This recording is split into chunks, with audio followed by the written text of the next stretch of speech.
I mean, maybe for a little while top lane, though, we might see our... No, it's actually bottom that we see the Warlock kill, my bad. Nice little heal bomb from Saberlight. Didn't really see how that happened, considering that Boxy was still level 1. I guess Poison Touch is top lane now.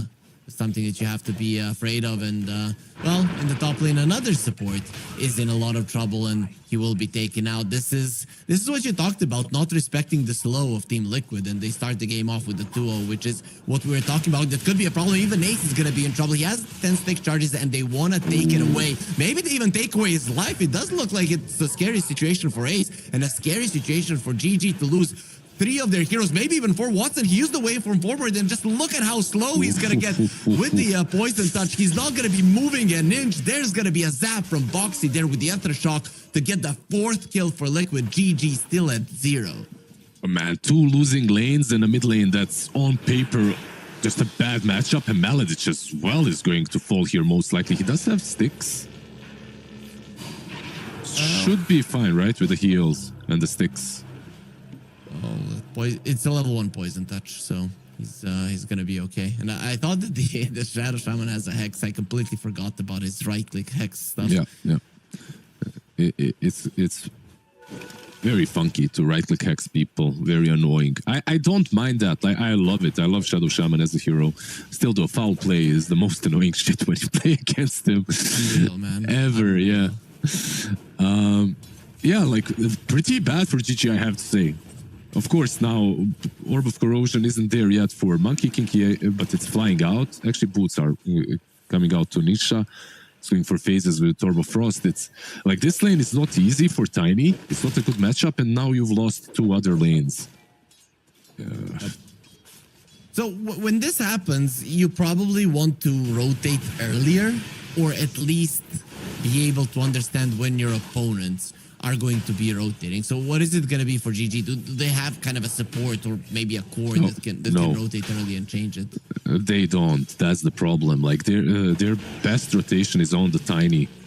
The 2 supports just don't rotate. You have a Warlock and might get Saberlight down bottom. Forced to skill Grave early. He goes for the Grave and the TP out. We've seen this a couple of times. Watson has no Adaptive Strike. Oxy does finish off Malady. So that's going to be the 5th one. But Saberlight, just one of those dazzles that he usually gets the Grave early. I don't know what you mean, one of those. He's the only one, I swear. And I like it. I love it. This spell is game-changing very often. So he does get it. Yeah, no, we haven't seen anybody else but him do it. And really, in the early games, it made a difference. But I think he lost with the Dazzler, right? In the end, Ace in some trouble, gonna be surviving, but this Tidehunter also continuing to have a bad time. It feels like the lane that should have lost 100% is the one that's doing the best, which is generally going to be a problem for GG. Yeah, absolutely. Your supports as well do not rotate very well. Like you have a Warlock and a Coddle. These supports, they want their levels, they want their stacks, they want to win their lanes by sheer resource advantage, right? But they're not having those at the moment. And you're not getting those kills, so the Warlock won't be getting an early level 6 either, right? If he would be participating in kills, then Black Grimoire would be changing. What did I tell you about Coddle in this lane? Yeah, like this is just dumb. Insania goes in, uses one spell, Mickey Stifling Dagger, he loses half of his HP immediately. You said he's gonna lose 60% of the HP, so okay. Has no idea what he's talking. Just kidding. It is a very sad existence for Tofu in general. Oh, Quinn. Coming over, he's not gonna get lucky with the rune. Monkey King coming over as well, blinding light, keeping away. Wukong's command with a boundless strike. Roxy's coming as well. Quinn. He's gonna be tossing him away, so that's gonna be quite nice for him, which means that Quinn for now will be safe. Chase is on, Liquid. Look at Boxy. You see them maybe with Boxy coming in. He was there just a fraction of a second too late.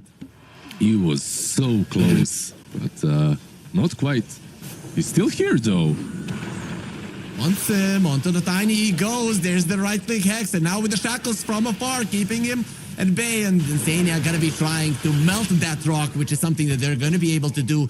Even with the tower, it's not going to be enough. Meanwhile, on the bottom lane, Saberlight going for a TP out again. Watson, he doesn't have the adaptive strike to be able to cancel that one out. Yeah, he got a kill, by the way, on bottom. Yeah, Got a kill. While all of this was happening, he gets a kill on Warlock. You get a kill on Tiny. Well, Ace should be doing better, right?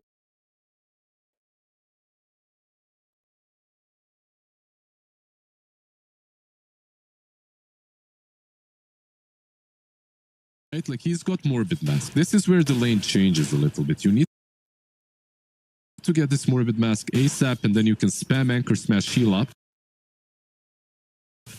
So they can't really just wear you down. Which is definitely a nicer thing now for gaming, as it opens up Tofu. He can do whatever he wants to on this map now. Wait. Now the adaptive strike of the Morphling